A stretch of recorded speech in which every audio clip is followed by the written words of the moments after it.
ದೇವರು ನಿನ್ನನ್ನು ಕರೆದಿದ್ದು ನಿನ್ನ ಸಾಮರ್ಥ್ಯದಿಂದಲ್ಲ, ತನ್ನ ಕೃಪೆಯಿಂದ. ನ್ಯಾಯಸ್ಥಾಪಕರು 6ನೇ ಅಧ್ಯಾಯ 12ನೇ ವಚನದಲ್ಲಿ ದೇವರ ವಾಕ್ಯವು ಈ ರೀತಿ ಹೇಳುವಂಥದ್ದಾಗಿದೆ, ಪರಾಕ್ರಮಶಾಲಿಯೇ ಯೆಹೋವನು ನಿನ್ನ ಸಂಗಡಿ ಇದ್ದಾನೆ ಎಂಬುದಾಗಿ. ನೋಡ್ರಿ, ಗಮನಿಸುವಾಗ ಪ್ರಿಯ ದೇವ ಸಭೆಯೇ, ಇವತ್ತು ನಾವಲ್ಲಿ ಅನೇಕ ಮಂದಿ ಈ ರೀತಿ ನಾವು ಹೇಳುವಂಥವರಾಗಿದ್ದೇವೆ, ದೇವರೇ ಕರ್ತನೆ ನಮ್ಮಲ್ಲಿ ಏನು ನೋಡಿ ನಮ್ಮನ್ನು ಕರೆದಿದೆಯಾ ಎಂಬುದಾಗಿ. ಈ ಪ್ರಶ್ನೆ ಅನೇಕ ಸಾರಿ ಬರುವಂಥದ್ದಾಗಿದೆ.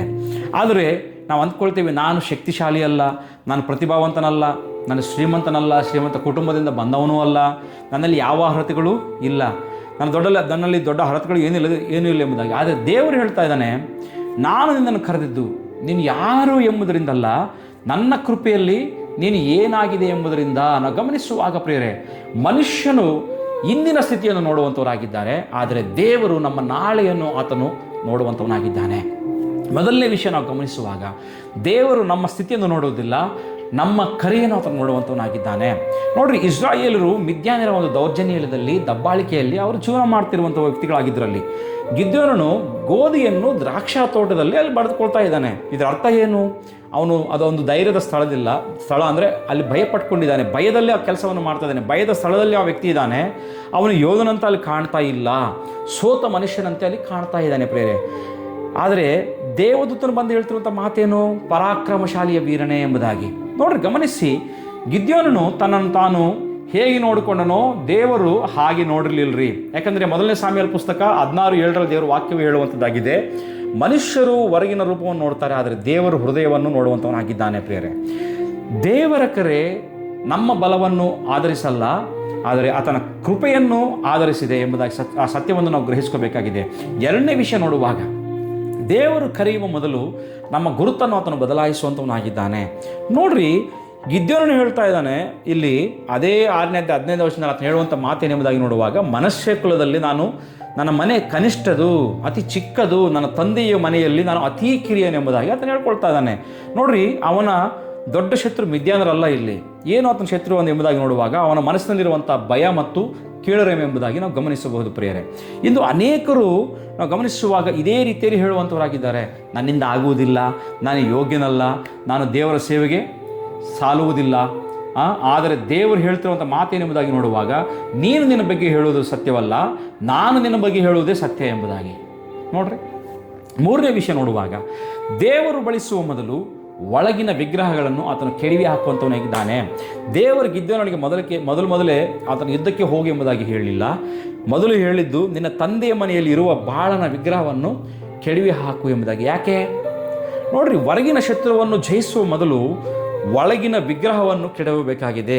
ಇವತ್ತು ನಮ್ಮ ಜೀವನದಲ್ಲಿಯೂ ಸಹ ಕೆಲವು ವಿಗ್ರಹಗಳಿದ್ದಾವೆ ಪ್ರಿಯರೇ.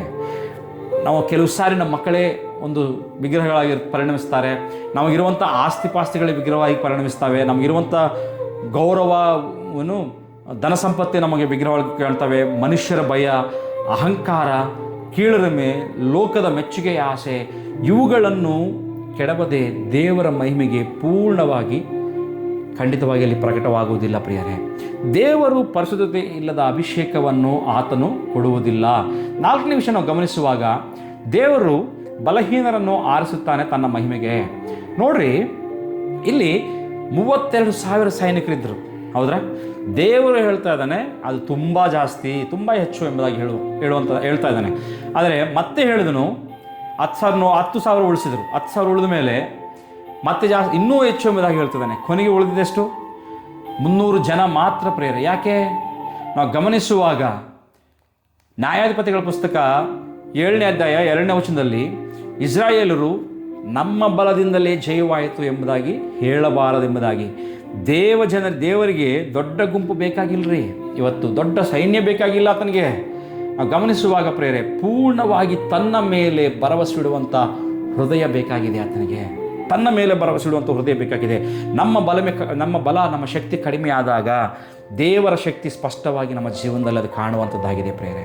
ಈ ಸತ್ಯವನ್ನು ಗ್ರಹಿಸ್ಕೋಬೇಕು. ಯಾಕಂದರೆ 2 ಕೊರಿಂಥ 12ನೇ ಅಧ್ಯಾಯ 9ನೇ ವಚನದಲ್ಲಿ ಪೌಲನ ವಿಷಯದಲ್ಲಿ ನೋಡ್ತೀವಿ, ದೇವರು ಏನು ಹೇಳ್ತಿದ್ದಾನೆ? ನನ್ನ ಕೃಪೆಯೇ ನಿನಗೆ ಸಾಕು, ಬಲಹೀನತೆಯಲ್ಲಿ ನನ್ನ ಕೃಪೆ ನಿನಗೆ, ನನ್ನ ಶಕ್ತಿ ನನಗೆ ಪರಿಪೂರ್ಣವಾಗಲಿಕ್ಕಿದೆ ಎಂಬುದಾಗಿ. ಪ್ರೇರೆ, ಇವತ್ತು ಬಹುಶಃ ಇಂದು ನಾವು ಸಹ ಗಿದ್ಯೋನಂತೆ ಇರಬಹುದು, ಭಯದಲ್ಲಿರಬಹುದು, ನಮ್ಮನ್ನು ನಾವೇ ತಿರಸ್ಕರಿಸ್ಕೊಳ್ತಾ ಇರಬಹುದು, ಇತರರೊಂದಿಗೆ ಹೋಲಿಸಿಕೊಂಡು ನಿರಾಶೆ ಆಗ್ತಾ ಇರ್ಬೋದು ಇವತ್ತು.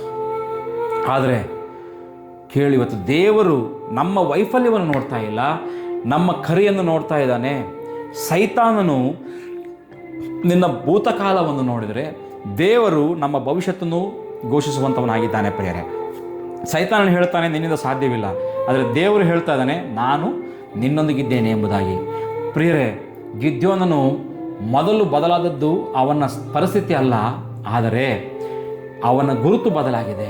ದೇವರು ಅವನನ್ನು ಪರಾಕ್ರಮಶಾಲಿ ಎಂದು ಕರೆದಾಗ ಅವನು ಇನ್ನೂ ಭಯದಲ್ಲೇ ಇದ್ದನು. ಸತ್ಯವನ್ನು ಗ್ರಹಿಸಿಕೊಳ್ಳ್ರಿ, ಅಂದರೆ ದೇವರು ನಿನ್ನ ಇಂದಿನ ಸ್ಥಿತಿಯನ್ನು ನೋಡಿ ಕರೆಯುವುದಿಲ್ಲ, ಆದರೆ ಆತನು ನಮ್ಮ ಭವಿಷ್ಯತ್ತನ್ನು ನೋಡಿ ನಮ್ಮನ್ನು ಕರೆಯುವಂಥವನಾಗಿದ್ದಾನೆ. What a great thing. ನಾವು ಗಮನಿಸಬೇಕು. ಈ ಸತ್ಯವನ್ನು ನೋಡ್ರಿ, ಎಷ್ಟು ಶ್ರೇಷ್ಠವಾದ ಮಾತು.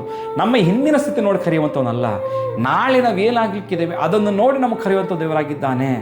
ಪ್ರಿಯರೇ, ಒಂದು ವೇಳೆ ನೀನು ಇನ್ನೂ ನಿನ್ನನ್ನು ಸಾಮಾನ್ಯ ವ್ಯಕ್ತಿ ಎಂದು ಅಂದ್ಕೊಳ್ತಿದ್ದೀಯೇನೋ, ಆದರೆ ದೇವರು ನಮ್ಮನ್ನು ತನ್ನ ರಾಜ್ಯಕ್ಕಾಗಿ ಆರಿಸಿಕೊಂಡ ಪಾತ್ರೆ ಎಂದು ನೋಡ್ತಾ ಇದ್ದಾನೆ. ಪ್ರಿಯರೇ, ಈ ಸತ್ಯವನ್ನು ಗ್ರಹಿಸ್ಕೊಂಡಿದೆಯೇ? ಇವತ್ತು ಏನು ಅಂದ್ಕೊತಿದ್ದೀನಿ ನಿನ್ನ ಹೃದಯದಲ್ಲಿ? ನಮ್ಮನ್ನು ಪರೀಕ್ಷೆ ಮಾಡಿಕೊಳ್ಳೋಣ ಪ್ರಿಯರೇ. ನಾವು ಗಮನಿಸುವಾಗ ಜನರು ನಮ್ಮನ್ನು ಮಿತಿಗಳನ್ನು, ನಮ್ಮ ಲಿಮಿಟೇಷನ್ಸ್ ನೋಡ್ತಾರೆ, ಆದರೆ ದೇವರು ನಮ್ಮೊಳಗಿರುವಂಥ ಸಾಧ್ಯತೆಗಳನ್ನು ಆತನು ನೋಡುವಂಥ ದೇವರಾಗಿದ್ದಾನೆ. ಪ್ರಿಯರೇ, ಒಂದು ವೇಳೆ ನಿನ್ನ ಹೃದಯದಲ್ಲಿ ಭಯದಿಂದ ಇದ್ದರೆ, ಇವತ್ತಿಗೂ ಕೀಳರಿಮೆಯಿಂದ ಒಂದು ವೇಳೆ ನೀನು ಇನ್ಫೆರಿಟಿ ಕಾಂಪ್ಲೆಕ್ಸಿಂದ ಬಳಲ್ತಾ ಇದ್ದರೆ, ನಿನ್ನನ್ನು ನೀನೇ ಅಯೋಗ್ಯನೆಂದು ಭಾವಿಸ್ತಾ ಇದ್ದರೆ, ಈ ಕ್ಷಣದಲ್ಲಿ ಕರ್ತನಿಗೆ ಹೇಳು, ಅಪ್ಪ ಕರ್ತನೆ, ನನ್ನ ಸಾಮರ್ಥ್ಯವನ್ನು ಅಲ್ಲ, ನಿನ್ನ ಕೃಪೆಯನ್ನು ನನಗೆ ನಂಬುತ್ತೇನೆ. ನನ್ನ ಭಯವನ್ನು ಧೈರ್ಯವನ್ನಾಗಿ, ನನ್ನ ಬಲಹೀನತೆಯನ್ನು ನಿನ್ನ ಶಕ್ತಿಯ ಸಾಕ್ಷಿಯನ್ನಾಗಿ ಮಾಡು. ನನ್ನ ಜೀವನವನ್ನು ನಿನ್ನ ಮಹಿಮೆಗಾಗಿ ನಾವು ಗಮನಿಸುವಾಗ ಪ್ರೇರೆ, ಮಹಿಮೆಗಾಗಿ ಉಪಯೋಗಿಸು. ಈ ರೀತಿ ಹೇಳೋಣವಾ? ಚಿಕ್ಕ ಪ್ರಾರ್ಥನೆ ಮಾಡಿಕೊಳ್ಳೋಣ. ಪರಲೋಕದ ತಂದೆಯೇ, ವಾಕ್ಯವನ್ನು ಕೇಳ್ತಿರುವಂಥ ಪ್ರತಿಯೊಬ್ಬರ ಹೃದಯದಲ್ಲಿ ಕಾರ್ಯವನ್ನು ಮಾಡಪ್ಪ. ಯಾರೆಲ್ಲ ಇನ್ನೂ ಭಯದ ಭೀತಿಯಲ್ಲಿದ್ದಾರೋ, ಅವರ ಬಲಹೀನತೆಗಳು ನೋಡಿಕೊಂಡು ಇನ್ನೂ ಅಪ್ಪ ಇನ್ಫ್ಯಾರಿಟಿ ಕಾಂಪ್ಲೆಕ್ಸ್ನಿಂದ ನನ್ನಿಂದ ಆಗುವುದಿಲ್ಲ, ನಾನು ಯೋಗ್ಯನಲ್ಲ, ನಾನು ಅಯೋಗ್ಯನೆಂಬುದಾಗಿ ಅಂದ್ಕೊಳ್ತಾ ಇದ್ದಾರೋ, ಅಪ್ಪ ನೀನು ನಮ್ಮ ಇಂದಿನ ಸ್ಥಿತಿ ನೋಡುವಂಥ ದೇವರಲ್ಲ ಸ್ವಾಮಿ, ನಾಳೆಯ ಭವಿಷ್ಯತನ್ನು ನೋಡುವಂಥವನು. ಯಾಕಂದರೆ ನಿನ್ನ ಕೃಪೆಯಲ್ಲೂ ನಮ್ಮನ್ನು ನಾಳೆ ಭವಿಷ್ಯಕ್ಕಾಗಿ ನಮ್ಮನ್ನು ರೂಪಿಸುವಂಥ ದೇವರು ನೀನಾಗಿದ್ದಿ. ನಿನ್ನ ಮೇಲೆ ಆತುಕೊಂಡು ನಮ್ಮ ಜೀವನವನ್ನು ಅಪ್ಪ ನಾವು ಸರಿಪಡಿಸ್ಕೊಳ್ಳಿಕ್ಕೆ ಸಹಾಯ ಮಾಡಬೇಕೆಂಬುದಾಗಿ ಯೇಸು ಕ್ರಿಸ್ತನ ಒಂದೇ ನಾಮದಲ್ಲಿ ಬೇಡುವುದು ನಮ್ಮ ತಂದೆಯ ದೇವರೇ. ಆಮೇನ್, ಆಮೇನ್. ದೇವರು ನಿಮ್ಮನ್ನು ಆಶೀರ್ವಾದ ಮಾಡಲಿ.